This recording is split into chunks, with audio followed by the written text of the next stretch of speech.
ജീവധാര ജീവമൊഴി കാൽവരിനാഥന്റെ സ്നേഹമൊഴി തിരുനിറത്താൽ ജീവനേകും യേശുനാഥന്റെ ജീവമൊഴി ജീവധാര ജീവധാര ജീവധാര.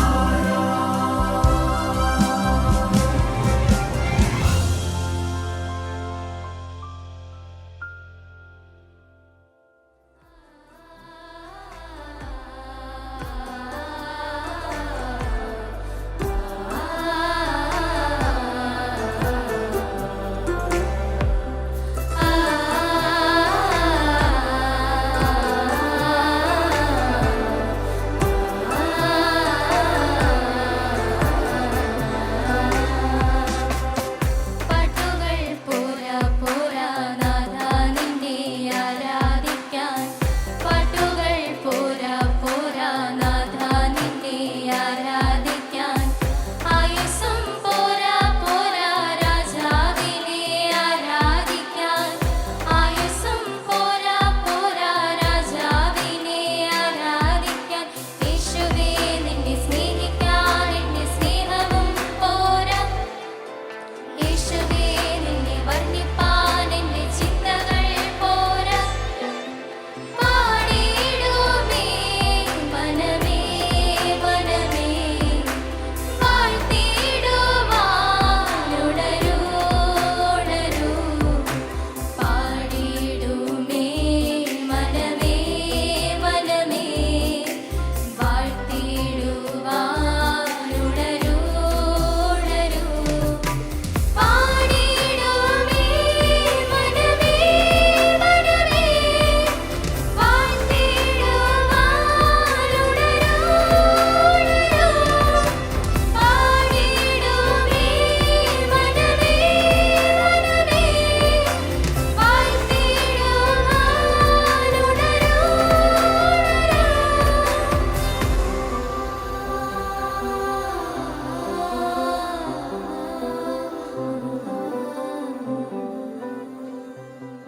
യേശുക്രിസ്തുവിൻ്റെ പരിശുദ്ധമായ നാമം മഹത്വപ്പെടുമാറാകട്ടെ. മനുഷ്യന് ദൈവം നൽകിയ ഏറ്റവും നല്ല സമ്മാനമെന്ന് പറയുന്നത് സത്യം മാത്രം എഴുതിയ വിശുദ്ധ വേദപുസ്തകമാണ്. ഇതിനകത്ത് സത്യം മാത്രമേ ഉള്ളൂ,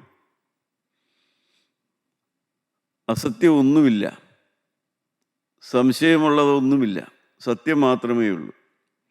വേദപുസ്തകം ഒരു സഭയുടെയും വകയല്ല.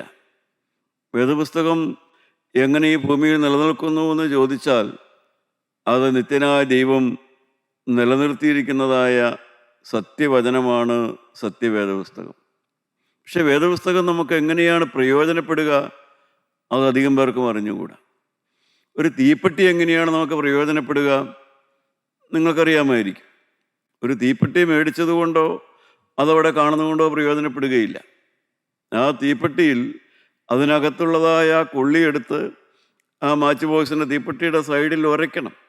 ഉരച്ചാൽ മാത്രമേ അതിനകത്തുനിന്ന് തീ ഉണ്ടാവുകയുള്ളൂ, അത് പ്രയോജനപ്പെടുകയുള്ളൂ. അതുപോലെ വേദപുസ്തകം പ്രയോജനപ്പെടണമെങ്കിൽ നമ്മുടെ ജീവിതവും ഈ വേദപുസ്തക സത്യങ്ങളുമായി ഉരച്ചു നോക്കണം. വേദപുസ്തകത്തിൽ സത്യങ്ങളുണ്ട്.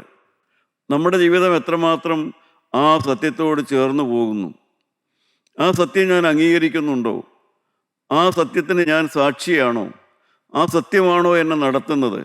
അങ്ങനെ വേദപുസ്തകത്തിലെ വചനത്തോട് നമ്മുടെ ജീവിതത്തെ ചേർത്ത് ഉരച്ചു നോക്കുന്നൊരു വ്യക്തിക്ക് മാത്രമേ വേദപുസ്തകം പ്രയോജനമുള്ളൊരു പുസ്തകമാകുകയുള്ളൂ. ഈ വേദപുസ്തകം പലരും പ്രസംഗിക്കാൻ ഉപയോഗിക്കുന്നുണ്ട്, വായിക്കാൻ ഉപയോഗിക്കുന്നുണ്ട്, ചിലരെല്ലാം തലവണക്കി അത് മുത്തുവാൻ ഉപയോഗിക്കുന്നുണ്ട്. പക്ഷേ വേദപുസ്തകം പ്രയോജനപ്പെടുന്നത് ആ വേദപുസ്തക സത്യങ്ങളുമായി ജീവിതത്തെ ഉരച്ചു നോക്കുന്നവർക്ക് മാത്രമേ ഉള്ളൂ. പ്രിയപ്പെട്ടവരെ, വേദപുസ്തകം അതിൽ പ്രധാനമായത് എഴുതിയ വ്യക്തിയാണ് അപ്പോസ്തലനായ പൗലോസ്. 2 തീമോഥെയോസിൻ്റെ ലേഖനം 4-ാം അധ്യായത്തിൻ്റെ 18-ാമത്തെ വാക്യം നമുക്ക് വായിച്ച് നോക്കാം. അപ്പോസ്തലൻ്റെ ഏതാണ്ട് അവസാനത്തെ വാക്കുകളാണ് നമ്മുടെ കാണുന്നത്. 2 തിമോത്തിയോസ് 4:18. കർത്താവ് എന്നെ സകല ദുഷ്പ്രവൃത്തിയിൽ നിന്നും വിടുവിച്ച് തൻ്റെ സ്വർഗീയ രാജ്യത്തിനായി രക്ഷിക്കും.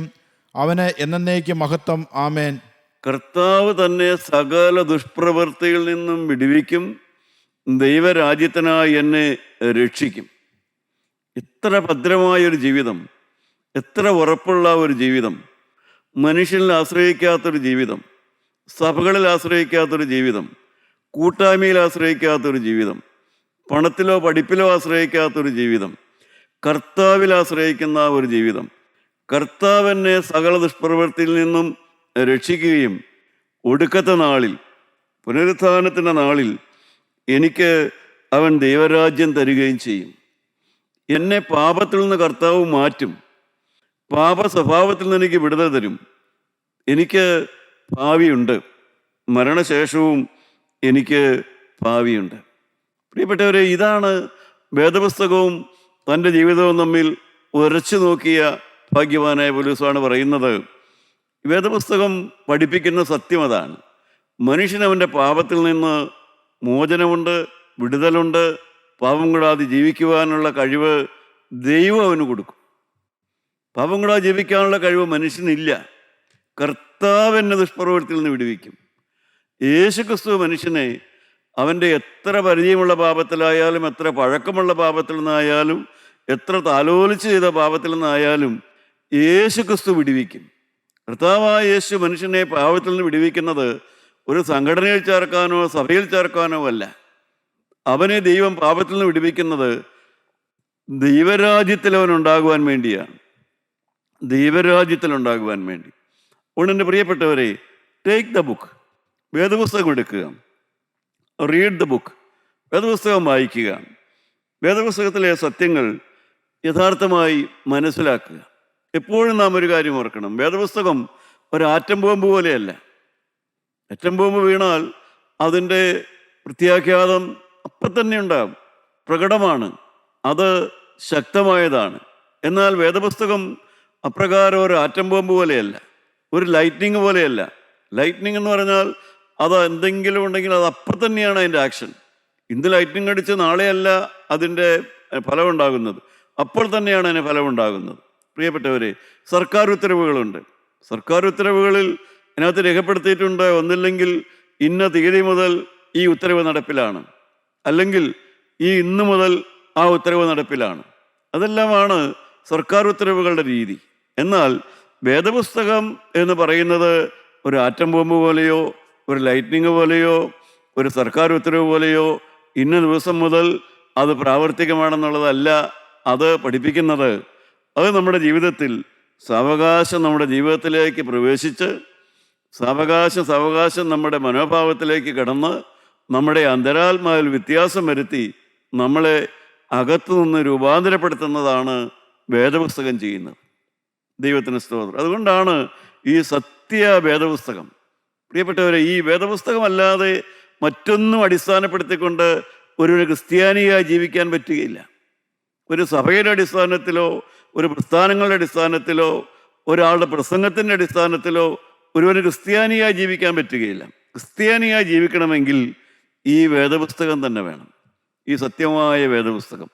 പ്രിയപ്പെട്ടവരെ, വേദപുസ്തകം നമ്മളെ പഠിപ്പിക്കുന്നതായ മൗലിക തത്വം എന്ന് പറയും, റാഡിക്കൽ മെസ്സേജ്. വേദപുസ്തകത്തിലെ ഒരു റാഡിക്കൽ മെസ്സേജാണ് യെശയ്യാ പ്രവചനം 56-ാം അധ്യായം 3-ാമത്തെ വാക്യവും 5-ാമത്തെ വാക്യവും. യെശയ്യാ പ്രവാചകന്റെ പുസ്തകം 56-ാം അധ്യായം 3-ാം വാക്യം നമുക്ക് ആദ്യം വായിക്കാം. യഹോവയോട് ചേർന്നിട്ടുള്ള അന്യജാതിക്കാരൻ യഹോവ എന്നെ തന്റെ ജനത്തിൽ നിന്ന് അശേഷം വേർപെടുത്തുമെന്ന് പറയരുത്. പ്രിയപ്പെട്ടവരെ, ദൈവത്തോട് ചേർന്ന് വന്ന ഒരു മനുഷ്യൻ, അവൻ ഏത് കുലത്തിൽപ്പെട്ടവനായാലും ഏത് ജാതിയിൽപ്പെട്ടവനായാലും, അവൻ പണക്കാരനായാലും അവൻ ദരിദ്രനായാലും അവൻ പാവപ്പെട്ടവനായാലും, ജീവനുള്ള ക്രിസ്തുവിൽ വിശ്വസിച്ച ഒരു മനുഷ്യൻ എനിക്ക് പണമില്ലാത്തത് കൊണ്ടോ ഞാൻ വേറെ ജാതിയിൽപ്പെട്ടവനാണെന്നുള്ളത് കൊണ്ടോ, അതിൻ്റെ അടുത്ത ഭാഗവും കൂടെ വായിച്ചു ആ വാക്യത്തിൻ്റെ. ഷണ്ണനും ഞാനൊരു ഉണങ്ങിയ വൃക്ഷമെന്ന് പറയരുത്. ഷണ്ണൻ, പ്രിയപ്പെട്ടവരെ, എന്ന് വെച്ചാൽ ഒരു കഴിവില്ലാത്തൊരു മനുഷ്യൻ, ഒരു പ്രയോജനമില്ലാത്തൊരു മനുഷ്യൻ, അവൻ പോലും ഒരു ഉണങ്ങിയ മരമെന്ന് പറയരുത്. പ്രിയപ്പെട്ടവരെ, നിത്യനായ ദൈവത്തിൻ്റെ ഒരു റാഡിക്കൽ മെസ്സേജാണത്. റാഡിക്കൽ എന്ന് പറഞ്ഞാൽ ഒരു മൗലികമായ മെസ്സേജ്, എന്ന് വെച്ചാൽ വേരുള്ള മെസ്സേജാണത്, റാഡിക്കൽ മെസ്സേജാണത്. എന്താണത്? ജീവനുള്ള ദൈവത്തിൻ്റെ ക്രിസ്തുവിനെ വിളിക്കുന്ന ഏത് ജാതിയിൽപ്പെട്ടവനും, ഏത് മതത്തിൽപ്പെട്ടവനും, ഏത് പണ്ഡിതനും, ഏത് പാമരനും, ഏത് അറിവില്ലാത്തവനും, ഏത് കഴിവില്ലാത്തവനും, ഇന്നുവരെ നന്നായി ജീവിക്കാത്തവനും അവനും ഭാവിയുണ്ടെന്നുള്ളതാണ് സത്യം. അതിൻ്റെ 5-ാമത്തെ വാക്യം വായിക്കാം. ഞാൻ അവർക്ക് എൻ്റെ ആലയത്തിലും എൻ്റെ മതിലകങ്ങളിലും പുത്രിപുത്രന്മാരെക്കാൾ വിശേഷമായൊരു ജ്ഞാപകവും നാമവും കൊടുക്കും. എൻ്റെ ആലയത്തിലും അതിൻ്റെ മതിലകങ്ങൾ എന്ന് പറഞ്ഞാൽ കല്ലും മരവും കൊണ്ടുള്ളതായ ഒരു ദേവാലയത്തിനകത്തുള്ളതൊന്നല്ല.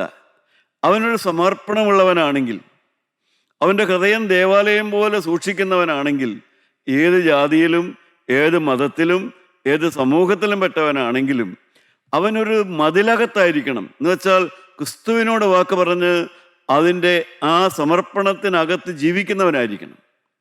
ദൈവത്തോട് വാക്ക് പറഞ്ഞിട്ട് സ്വന്തം ഇഷ്ടപ്രകാരം ജീവിക്കുന്നവനെ ഭാവിയുണ്ടെന്നുള്ളതല്ല. ക്രിസ്തുവിനോട് വാക്ക് പറഞ്ഞിട്ട് ആ സമർപ്പണം പാലിച്ച് ജീവിക്കുന്ന മനുഷ്യൻ ഏത് മതത്തിലും ഏത് ജാതിയിലും ഏത് സമൂഹത്തിലും പെട്ടവനാണെങ്കിലും അവന് ഒരു ഭാവിയുണ്ട്. അതാണ് വേദപുസ്തകം പഠിപ്പിക്കുന്ന മൗലികമായ തത്വം, റാഡിക്കൽ മെസ്സേജ് എന്ന് പറയും. ദൈവത്തിന് സ്തോത്രം. പ്രിയപ്പെട്ടവരെ, ദൈവം ഭാവി കൊടുക്കാൻ ആഗ്രഹിച്ച എല്ലാവരും ആ ഭാവി കൈനീട്ടി വാങ്ങിയില്ല. ദൈവം ഭാവി കൊടുക്കാൻ ആഗ്രഹിച്ച എല്ലാവരും ആ ഭാവി കൈനീട്ടി മേടിച്ചില്ല. അതിലൊരു വ്യക്തിയാണ് കയ്യാഫാസ്. നമുക്കറിയാം, മത്തായിയുടെ സുവിശേഷം 26-ാം അധ്യായത്തിൽ കയ്യാഫാസിനെ കുറിച്ച് പറയുന്നുണ്ട്. കയ്യാഫാസിൻ്റെ അടുക്കൽ യേശുക്രിസ്തു വരുന്നു. ഒരു തടവുകാരനെ പോലെയാണ് വരുന്നത്. കയ്യിൽ ബലമുള്ളവനായിട്ടാണ്, ബന്ധനസ്ഥനായിട്ടാണ് വരുന്നത്. കയ്യാഫാസ് യേശുവിനോട് പലതും ചോദിക്കുന്നു. കർത്താവായ യേശു അവൻ ജീവനുള്ള ദൈവത്തിൻ്റെ പുത്രനാണ്, അവൻ മിശിഹായാണെന്ന് കർത്താവ് താൻ ആരാണെന്ന് വെളിപ്പെടുത്തിയപ്പോൾ കയ്യാഫാസ് ചെയ്തത് ആ സത്യത്തിൻ്റെ മുമ്പിൽ കീഴടങ്ങിയല്ല ചെയ്തത്. കയ്യാഫാസ് വസ്ത്രം കീറി കർത്താവായ യേശുക്രിസ്തു കള്ളനാണ് എന്ന് പറയുകയാണ് ചെയ്തത്. പ്രിയപ്പെട്ടവരെ, അവനൊരു മഹാപുരോഹിതനായിരുന്നുവെങ്കിലും അവൻ്റെ സഭയിൽ നടക്കുന്നത് എന്തെല്ലാമാണെന്നും ആ സഭയുടെ അകത്ത് അനീതിയും അന്യായവും നടന്നുകൊണ്ടിരുന്നുവെന്നും അംഗീകരിക്കാനുള്ള മനസ്സുള്ളവനായിരുന്നില്ല. അവൻ നേതാവായിരിക്കുന്ന സഭയിൽ അനീതി നടക്കുന്നു, അന്യായം നടക്കുന്നു. പക്ഷേ അത് അനീതിയാണ്, അന്യായമാണെന്ന് അംഗീകരിക്കാനുള്ളതായ ഒരു മനസ്സുള്ളവനായിരുന്നില്ല കയ്യാഫാസ്. ദൈവമക്കളെ, ഇതൊരു വലിയ സത്യമാണ്. അവൻ അതിനു പകരം അവൻ ശരിയാണ്, യേശു തെറ്റാണെന്ന് പറയാനാണ് അവൻ എപ്പോഴും സമയം കണ്ടെത്തിയത്. അതിനാണ് യേശു തെറ്റ്, ഞാൻ ശരി, എൻ്റെ പ്രവൃത്തികൾ ശരി, ഞാൻ നേതാവായിരിക്കുന്ന ആ സഭയിൽ നടക്കുന്നതെല്ലാം ശരി. അതിനെ ചെറിയതായിട്ടെങ്കിലും അതിൽ തെറ്റുണ്ടെന്ന് പറയുന്നവൻ തെറ്റുകാരൻ. അവനെ തകർക്കണം, അവനെ ഇല്ലാതാക്കണം, അവനെ ഉന്മൂലനം ചെയ്യണം. ഇതാണ് എപ്പോഴും ആ കയ്യാഫാസിൻ്റെ മനോഭാവമുള്ളവരുടെ ആഗ്രഹം. അതാണ്. അവർക്ക് സ്വയം പരിശോധിക്കാൻ താല്പര്യമില്ല. പ്രിയപ്പെട്ടവരെ, ഇത് തന്നെ സഭകളിലൊക്കെ ഇന്നും നടക്കുന്നത് തന്നെ. സഭകളിലായാലും കൂട്ടായ്മയിലായാലും കുടുംബത്തിലായാലും ഇത് തന്നെയാണ് നാം കാണുന്നതെല്ലാം. കാരണം ഞാൻ അവിടെ നേതാവായിരിക്കുന്നു, അവിടെയെല്ലാം ഭംഗിയായി നടക്കുന്നു. അത് ശരിയാണോ എന്ന് ചിന്തിക്കാൻ പോലുമില്ല. അവിടെ കർത്താവായ യേശു കൽപ്പിച്ചതായ അതിന് അർത്ഥമുണ്ടോ അത് പരിശോധിക്കാൻ പോലുമുള്ളതായ ഒരു മനസ്സ് പോലുമില്ല. എന്നാൽ ദൈവസന്നിധിയിൽ എളിമപ്പെട്ടിട്ട് മഹാപുരോഹിതൻ ഉണ്ടാകുന്നത് മോശയുടെ കാലത്ത്, അഹ്റോന്റെ കാലം മുതൽ മഹാപുരോഹിതന്മാരുണ്ട്. പ്രിയപ്പെട്ടവരെ, അന്നെല്ലാം ദൈവത്തോട് ആലോചന ചോദിച്ച് ദൈവത്തിൻ്റെ ആലോചന പ്രകാരം നടക്കുന്നവനായിരുന്നു മോശയുടെ കാലത്തെ മഹാപുരോഹിതൻ. ദൈവത്തിൻ്റെ ആലോചന ചോദിക്കുന്നവനായിരുന്നു. പ്രിയപ്പെട്ടവരെ, എന്നാൽ ദൈവത്തിൻ്റെ ആലോചന ചോദിക്കുവാനോ, ഒന്ന് മുട്ടുമടക്കി പ്രാർത്ഥിക്കുവാനോ, ഒന്ന് ഉപവാസത്തോടെ പ്രാർത്ഥിക്കുവാനോ, ഈ യേശു പറയുന്നത് സത്യമാണോ എന്ന് ഒന്ന് വെളിപ്പെടുത്തി തരണമേ എന്ന് പ്രാർത്ഥിക്കാൻ പോലും മനസ്സുള്ളവനല്ല. അതിന് പോലും താല്പര്യമില്ല. പ്രിയപ്പെട്ടവരെ, ദൈവത്തിൻ്റെ വചനം പറയുന്നു, സദൃശവാക്യം 28-ാം അധ്യായം 9-ാമത്തെ വാക്യം വായിച്ചു നോക്കാം. ന്യായപ്രമാണം കേൾക്കാതെ ചെവി തിരിച്ച് കളയുന്നവൻ. നമുക്ക് വായിച്ചു നോക്കാം. സദൃശവാക്യം ന്യായപ്രമാണം കേൾക്കാതെ ചെവി തിരിച്ചു കളഞ്ഞാൽ അവന്റെ പ്രാർത്ഥന തന്നെയും വെറുപ്പാകുന്നു. ദൈവത്തിന് സ്തോത്രം. പ്രിയപ്പെട്ടവരെ, ദൈവത്തിൻ്റെ വചനത്തിൽ എന്ത് എഴുതിയിരിക്കുന്നു, സത്യം എന്താണ്, അത് കേൾക്കാൻ താല്പര്യമില്ലാതെ അവൻ ചെവി തിരിച്ചു കളയുന്നവൻ, അവൻ്റെ പ്രാർത്ഥന ദൈവത്തിന് വെറുപ്പാണ്, അവൻ്റെ ശുശ്രൂഷ ദൈവത്തിന് വെറുപ്പാണ്. അവൻ ഏത് സ്ഥാനത്ത് നിന്നാലും ശരി, അവൻ ചെയ്യുന്ന ശുശ്രൂഷയും അവൻ്റെ പ്രാർത്ഥനയും ദൈവത്തിന് വെറുപ്പാണ്. കാരണം ദൈവത്തിൻ്റെ വചനം കേൾക്കുവാനോ എളിമപ്പെടാനോ മനസ്സില്ലാത്തതായ ഒരു മനുഷ്യൻ്റെ ഏത് ശുശ്രൂഷയും ദൈവം വെറുക്കുന്നതായ ഒരു കാര്യമാണ്. ഭാവി നഷ്ടപ്പെടുത്തിയവനാണ് കയ്യാഫാസ്, നമുക്കറിയാം. ഭാവി നഷ്ടപ്പെടുത്തിയ മറ്റൊരു വ്യക്തിയാണ് യൂദാസ്കറിയോത്ത. അപ്പോസ്തല പ്രവൃത്തികളുടെ പുസ്തകം 1-ാം അധ്യായം എടുക്കാം. അതിൻ്റെ 16, 17, 18 വാക്യം നമുക്ക് വായിക്കാം. സഹോദരന്മാരെ, പുരുഷന്മാരെ, യേശുവിനെ പിടിച്ചവർക്ക് വഴികാട്ടിയായി തീർന്ന യൂദായെക്കുറിച്ച് പരിശുദ്ധാത്മാവ് ദാവീദ് മുഖാന്തരം മുൻപറഞ്ഞ തിരുവെഴുത്തിന് നിവൃത്തി വരുവാൻ ആവശ്യമായിരുന്നു. അവൻ ഞങ്ങളുടെ എണ്ണത്തിൽ ഉൾപ്പെട്ടവനായി ഈ ശുശ്രൂഷയിൽ പങ്ക് ലഭിച്ചിരുന്നുവല്ലോ. അവൻ അനീതിയുടെ കൂലി കൊണ്ട് ഒരു നിലം മേടിച്ച് തലകീഴായി വീണ് നടുവെ പിളർന്ന് അവൻ്റെ കുടലെല്ലാം തുറിച്ചുപോയി. യൂദാസിനെ കുറിച്ച് പറയുന്ന വാക്യമാണ് നാം വായിക്കുന്നത്. കർത്താവിനെ ഒറ്റുകൊടുത്ത യൂദ. ഇംഗ്ലീഷിൽ ഇപ്രകാരം പറയും: those privilege to be close to truth are not necessarily committed to truth. എന്ന് പറഞ്ഞാൽ, സത്യം അറിയാനും സത്യമുള്ളത് കേൾക്കുവാനും സത്യമായതിനോട് അടുത്ത് വരുവാനും താല്പര്യമുള്ള എല്ലാവരും സത്യം അനുസരിക്കാൻ താല്പര്യമുള്ളവരല്ല. സത്യത്തിൻ്റെ അടുത്ത് വരും, സത്യമായ കാര്യങ്ങൾ ശുശ്രൂഷ ചെയ്യും. പ്രിയപ്പെട്ടവരെ, സത്യമറിയാനുള്ള എല്ലാ അവസരവും കിട്ടും. പക്ഷേ അവർ സത്യം അനുസരിക്കാൻ തയ്യാറാവുകയില്ല. ഇത് തന്നെയാണ് ഇവിടെ സംഭവിച്ചത്. കർത്താവായ യേശുക്രിസ്തു യൂദാസ്കറിയോത്തായെ സ്നേഹിക്കും തോറും അവൻ കർത്താവിൽ നിന്ന് അകന്നുകൊണ്ടേയിരുന്നു. യേശു സ്നേഹം കൊടുക്കുന്നു. യൂദാസ്കറിയോത്ത കർത്താവിൽ നിന്ന് ഹൃദയം കൊണ്ട് അകന്നു മാറിക്കൊണ്ടിരിക്കുന്നു. കർത്താവായ യേശുക്രിസ്തു യൂദാസിൻ്റെ കാല് കഴുകുന്നു. ഇതിനാണ് അവൻ്റെ കാല് കഴുകിയത്. അവൻ്റെ ഹൃദയത്തിന് കഴുകൽ കിട്ടാൻ വേണ്ടിയാണ്. അവൻ്റെ കാല് കഴുകിയത് കാലിലെ ചെളി പോകാനല്ല, അവൻ്റെ ഹൃദയത്തിലെ പാപം മാറാൻ വേണ്ടിയാണ്, ഹൃദയത്തിൻ്റെ കാഠിന്യം മാറാൻ വേണ്ടിയാണ് യേശുക്രിസ്തു ആ കാല് കഴുകിയത്. പക്ഷേ കഴുകുന്തോറും അവൻ്റെ ഹൃദയം കഠിനപ്പെട്ടുകൊണ്ടിരുന്നു. ദൈവമക്കളെ, ഒരു വലിയ സത്യം നാം അറിയണം. കർത്താവായ യേശുക്രിസ്തു കാല് കഴുകിയവരെല്ലാവരും ദൈവരാജ്യത്തിലെത്തിയില്ല. കർത്താവായ യേശുക്രിസ്തു കാല് കഴുകിയവനാണ്. പക്ഷെ എന്നിട്ടും യൂദാസ്കറിയോത്ത ദൈവരാജ്യത്തിൽ എത്തിയില്ല. പ്രിയപ്പെട്ടവരെ, ഇതെല്ലാം കാലത്തും സുവിശേഷത്തോടും ദൈവവേലയോടും എല്ലാം ക്രിസ്ത്യാനികളായി ജീവിക്കുന്ന നാം എല്ലാം പഠിക്കേണ്ടതാണ്. ഇതൊക്കെ സ്നേഹത്തെ ചവിട്ടുന്ന എത്രയോ പേര് മാതാപിതാക്കന്മാരുടെ സ്നേഹത്തെ ചവിട്ടുന്നു, പങ്കാളിയുടെ സ്നേഹത്തെ ചവിട്ടി മെതിക്കുന്നു.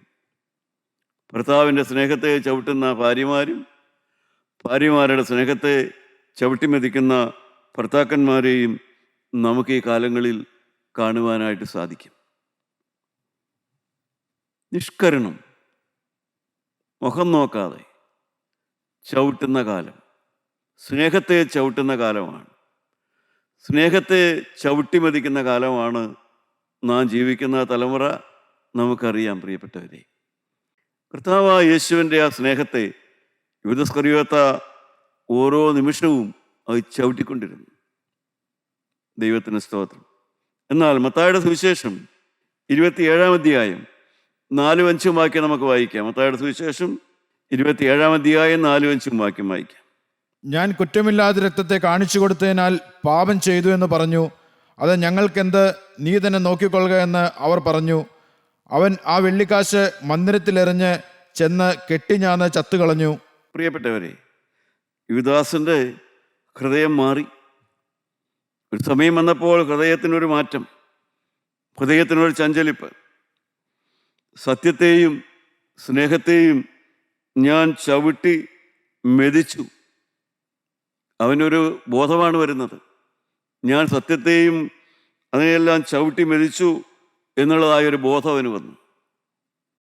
പക്ഷേ ഒരു കാര്യം നാം ഓർക്കണം, ആത്മാർത്ഥമായി ആഗ്രഹിച്ചാലും കൈവിട്ട കല്ല് തിരിച്ചെടുക്കാൻ പറ്റുകയില്ല. ആത്മാർത്ഥമായി ആഗ്രഹിച്ചാലും കൈവിട്ട കല്ല് തിരിച്ചെടുക്കാൻ പറ്റില്ല.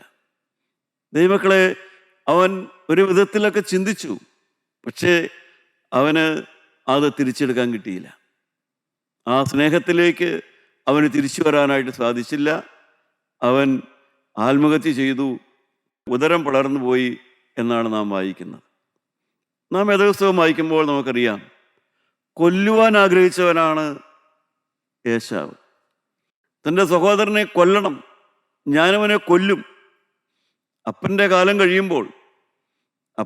കഴിയുമ്പോൾ ഞാനവനെ കൊല്ലും. സ്വന്തം നാവ് കൊണ്ട് പറഞ്ഞ് അതിനുവേണ്ടി പ്ലാൻ ചെയ്ത് ജീവിച്ചവനാണ് ഏശാവ്.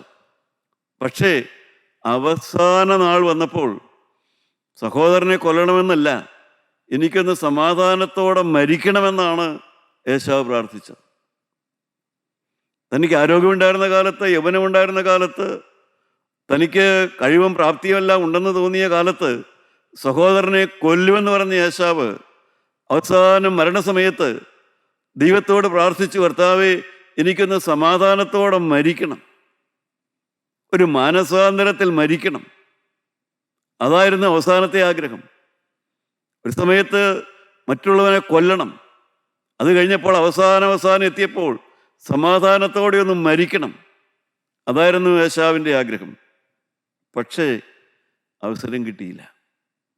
പ്രിയപ്പെട്ടവരെ, ദൈവത്തിൻ്റെ വചനം കേട്ട് ഹൃദയം പിളരാത്തതായ മനുഷ്യരുടെ കാര്യമാണ് ഞാനീ പറഞ്ഞതെല്ലാം. ദൈവത്തിൻ്റെ വചനം കേട്ട് ഹൃദയം പിളരാത്ത മനുഷ്യനെല്ലാം മുമ്പോട്ട് പോകുന്തോറും അവസരം ഇതാണ്.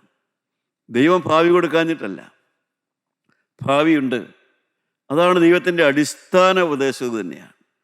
സമർപ്പണത്തിൽ നിലനിന്നാൽ, സമർപ്പണം പാലിച്ച് ജീവിച്ചാൽ, കർത്താവായ യേശുവിനോടുള്ള ബന്ധത്തിൽ ജീവിച്ചാൽ, ഏത് ജാതിയിലും ഏത് മതത്തിലും ഏത് കുലത്തിലും ദൈവമക്കളെ ഒരു പ്രതീക്ഷയുമില്ലാത്ത ഏത് മനുഷ്യനും ഭാവിയുണ്ട്. ആ സമർപ്പണത്തിൽ നിലനിൽക്കണമെന്ന് മാത്രം. അതിന് പകരം ദൈവത്തിൻ്റെ വചനത്തിനും ആത്മാവിൻ്റെ ആലോചനയ്ക്കും എതിരായി മുന്നോട്ട് പോകുമ്പോൾ നാം അറിയാതെ അവസാന നാളിൽ കൊല്ലാൻ ആഗ്രഹിച്ചവൻ സമാധാനത്തോടൊന്നും മരിക്കാൻ ആഗ്രഹിച്ചു. അതുപോലും ദൈവം കൊടുത്തില്ല. ദൈവം അനീതിയുള്ളവനായിട്ടല്ല. പ്രിയപ്പെട്ടവരെ, ദൈവത്തിൻ്റെ സമയത്ത് മാത്രമേ മനുഷ്യന് ദൈവത്തിങ്കിലേക്ക് തിരിയുവാനോ അനുതാപത്തിനോ ഇടകിട്ടുകയുള്ളൂ. ഭാഗ്യവാനായ പൗലോസിൻ്റെ കാര്യം നമുക്ക് നോക്കാം. 2 കൊരിന്ത്യർ 5-ാം അധ്യായം 15-ാമത്തെ വാക്യം വായിക്കാം. കൊരിന്ത്യർക്ക് എഴുതിയ 2-ാമത്തെ ലേഖനം 5-ാം അധ്യായത്തിൻ്റെ 15-ാമത്തെ വാക്യം വായിക്കാം. എല്ലാവർക്കും വേണ്ടി ഒരുവൻ മരിച്ചിരിക്കെ എല്ലാവരും മരിച്ചു എന്നും ജീവിക്കുന്നവർ ഇനി തങ്ങൾക്കായിട്ടല്ല തങ്ങൾക്ക് വേണ്ടി മരിച്ച് ഉയർത്തവനായിട്ട് തന്നെ ജീവിക്കേണ്ടതിന് അവൻ എല്ലാവർക്കും വേണ്ടി മരിച്ചു എന്നും ഞങ്ങൾ നിർണയിച്ചിരിക്കുന്നു. ദൈവത്തിന് സ്തോത്രം. യേശു ക്രൂശിക്കപ്പെടുമ്പോൾ ആ കാഴ്ച പൗലോസ് കണ്ടതായി പറയുന്നില്ല. പക്ഷേ പൗലോസ് അപ്പോസ്തലൻ മറ്റൊന്ന് കണ്ടു. തനിക്ക് വേണ്ടി മരിച്ചവന് വേണ്ടി മരിക്കുന്ന ആ സ്തേഫാനോസിനെ കണ്ടു. തനിക്ക് വേണ്ടി മരിച്ച ആ യേശുവിന് വേണ്ടി മരിക്കുന്ന ആ സ്തേഫാനോസിനെ കണ്ടു. അവൻ്റെ ഹൃദയത്തിലെ സ്നേഹം കണ്ടു. അവൻ്റെ ഹൃദയത്തിലെ സമർപ്പണം കണ്ടു. അവൻ്റെ ഹൃദയത്തിലെ തീ കണ്ടു. അവൻ്റെ ജീവിതത്തിൻ്റെ ലക്ഷ്യം കണ്ടു. എല്ലാവർക്കും വേണ്ടി ഒരുവൻ മരിച്ചിരിക്കെ ഇനി എല്ലാവരും മരിച്ചുവെന്നും ജീവിച്ചിരിക്കുന്നവർ ഇനി തങ്ങൾക്കായിട്ടല്ല തങ്ങൾക്ക് വേണ്ടി മരിച്ചവനായിട്ട് തന്നെ ജീവിക്കേണ്ടതിന് അവൻ എല്ലാവർക്കും വേണ്ടി മരിച്ചുവെന്ന് നിർണയിച്ചിരിക്കുന്നു. പൗലോസ് അത്രയേ കൊണ്ടുള്ളൂ. തനിക്ക് വേണ്ടി മരിച്ച യേശുവിന് വേണ്ടി മരിക്കുന്ന ആ സ്തേഫാനോസിൻ്റെ മരണരംഗമാണ് ഭാഗ്യവാനായ പൗലോസിനെ തൊട്ടത്. പൗലോസിൻ്റെ ഹൃദയം ആ കാഴ്ചയുടെ മുമ്പിൽ കീറിപ്പോയി. ഹൃദയം പിളർന്നു. പ്രിയപ്പെട്ടവരെ, ജീവനുള്ള ദൈവത്തിൻ്റെ വചനത്തിൻ്റെ മുമ്പിൽ എളിമപ്പെട്ടു. അദ്ദേഹം പിന്നീട് എഴുതി, എല്ലാവർക്കും വേണ്ടി ഒരുവൻ മരിച്ചിരിക്കെ എല്ലാവരും മരിച്ചുവെന്നും ജീവിക്കുന്നവർ ഇനി തങ്ങൾക്കായിട്ടല്ല തങ്ങൾക്ക് വേണ്ടി മരിച്ച് ഉയർത്തവനായിട്ട് തന്നെ ജീവിക്കേണ്ടതിന് അവൻ എല്ലാവർക്കും വേണ്ടി മരിച്ചുവെന്നും ഞങ്ങൾ നിർണയിച്ചിരിക്കുന്നു. പ്രിയപ്പെട്ടവരെ, നാം ഇനി മരിക്കുകയല്ല, യേശുക്രിസ്തുവിന് വേണ്ടി ജീവിക്കുകയാണ് വേണ്ടത്. യേശുക്രിസ്തുവിന് വേണ്ടി ജീവിക്കുകയാണ് വേണ്ടത്. യേശുവിൻ്റെ പാപത്തോടെ, യേശുവിൻ്റെ സ്നേഹത്തോടെ, യേശു കാണിച്ചു തന്ന മാതൃകയിലൂടെ, യേശു കാണിച്ചു തന്നതായ ആ പിതാവിനെ കണ്ടുകൊണ്ട് യേശുവിന് വേണ്ടി ജീവിക്കുകയാണ് വേണ്ടത്. ആ യേശുവിന് വേണ്ടി ജീവിക്കണമെങ്കിൽ നമ്മുടെ ഹൃദയം ദൈവവചനം കേട്ട് മുറിഞ്ഞതായിരിക്കണം, പിളർന്നതായിരിക്കണം. ഹൃദയം പിളർന്നില്ല എങ്കിൽ യേശുവിന് വേണ്ടി ജീവിക്കാൻ യഥാർത്ഥത്തിൽ സാധിക്കില്ല. പ്രിയപ്പെട്ടവരെ, കർത്താവിന് വേണ്ടി ചെയ്യുന്ന പല കാര്യങ്ങളുണ്ട്. കർത്താവിന് വേണ്ടി എന്ന് പറഞ്ഞ് പല കാര്യങ്ങൾ ചെയ്യുന്ന പലരുമുണ്ട്. വീര്യപ്രവർത്തികൾ ചെയ്യുന്നവരുണ്ട്, അത്ഭുതങ്ങൾ ചെയ്യുന്നവരുണ്ട്, സുവിശേഷ വേല ചെയ്യുന്നവരുണ്ട്. കർത്താവ് തന്നെ പഠിപ്പിച്ചിട്ടുണ്ടല്ലോ, മത്തായിയുടെ സുവിശേഷം 7-ാം അധ്യായത്തിൻ്റെ 23-ാമത്തെ വാക്യത്തിൽ ദൈവവേലക്കാരോട്, ദൈവത്തിൻ്റെ വേല ചെയ്യുന്നവരോട് കർത്താവ് പറയുന്നത് ഒരു മുന്നറിയിപ്പിൻ്റെ വചനമുണ്ടല്ലോ. എന്താണ്? 7:23. ഞാൻ ഒരു നാളും നിങ്ങളെ അറിഞ്ഞിട്ടില്ല, അധർമ്മം പ്രവർത്തിക്കുന്നവരെ എന്നെ വിട്ട് പോകുവിനെന്ന് തീർത്തു പറയും. ദൈവത്തിന് സ്തോത്രം. പ്രിയപ്പെട്ടവരെ, ഞാനും ദൈവത്തിൻ്റെ സുവിശേഷം പറയുന്നു. സുവിശേഷം പറയുന്ന ഞാനും ഈ സത്യവചനത്തിന് മുമ്പിൽ വിറയ്ക്കുകയാണ്. കാരണം അനീതി പ്രവർത്തിക്കുന്നവരെ എന്നെ വിട്ട് പോകുവിനെന്നുള്ളതാണ് ദൈവവേലക്കാരന് വരാവുന്ന ഒരു മുന്നറിയിപ്പ്. അതുകൊണ്ടാണ് ഹൃദയം പിളരാതെ, ഹൃദയം സമർപ്പണത്തിലേക്ക് വരാതെ, പാപബോധം വരാതെ, ഞാൻ ആരാണെന്ന് തിരിച്ചറിയാതെ, ക്രിസ്തുവിൻ്റെ വചനത്തിന് ചേർന്ന് വരാതെ ദൈവത്തിൻ്റെ വേല ചെയ്താൽ അവസാനം ദൈവവേലക്കാരന് കിട്ടാൻ പോകുന്നത് ഞാൻ ഒരു നാളും നിന്നെ അറിയുന്നില്ല എന്നുള്ളതാണ്. ദൈവമക്കളെ, നമ്മുടെ തലകളെ നമുക്ക് വണക്കാം. നമ്മുടെ ഹൃദയം ദൈവത്തിൻ്റെ വചനം കേട്ട് പിളർന്നിട്ടുണ്ടോ? നാം സ്നേഹത്തെ ചവിട്ടിയിട്ടുണ്ടോ? മാതാപിതാക്കന്മാരുടെ സ്നേഹത്തെ ചവിട്ടി മതിച്ചിട്ടുണ്ടോ? നമ്മുടെ ജീവിത പങ്കാളിയുടെ സ്നേഹത്തെ നാം ചവിട്ടി മതിച്ചിട്ടുണ്ടോ? അവളുടെ കണ്ണുനീരിനെ നാം മറികടന്ന് പോയിട്ടുണ്ടോ? നമ്മുടെ മക്കളുടെ നിലവിളിയുടെ മുമ്പിൽ നമ്മൾ കണ്ണടച്ച് കളഞ്ഞിട്ടുണ്ടോ? നമ്മളോട് സ്നേഹപൂർവ്വം പൂർണ്ണമായിട്ടും ഐക്യപ്പെടാൻ വേണ്ടി കണ്ണുനീരോടെ സ്നേഹത്തിന് വേണ്ടി കെഞ്ചിയവർക്ക് നാം സ്നേഹം കൊടുത്തിട്ടുണ്ടോ? പ്രിയപ്പെട്ടവരെ, നമുക്കിന്ന് തീരുമാനിക്കാം. കർത്താവേ, നിൻ്റെ പരിശുദ്ധാത്മാവിനാൽ എൻ്റെ ഹൃദയത്തിൽ സത്യമായ അനുതാപം തരണമേ, സത്യമായ സുബോധം തരണമേ. കർത്താവായ യേശുവേ, എൻ്റെ തലമുറയെ സ്നേഹിക്കുവാൻ, എൻ്റെ കുടുംബത്തെ സ്നേഹിക്കുവാൻ, ഞാൻ നിൽക്കുന്ന രംഗത്തെ സ്നേഹിക്കുവാൻ, കർത്താവായ യേശുവിൻ്റെ വഴികളോട് ചേരുവാൻ എൻ്റെ ജീവിതം ഒരിക്കൽ കൂടെ നിനക്കായി സമർപ്പിക്കുന്നു. യേശു മൂലം പ്രാർത്ഥിക്കുന്നു. കൃപയോടെ കേട്ട് ഉത്തരം തരുമാറാകണമേ. ആമീൻ.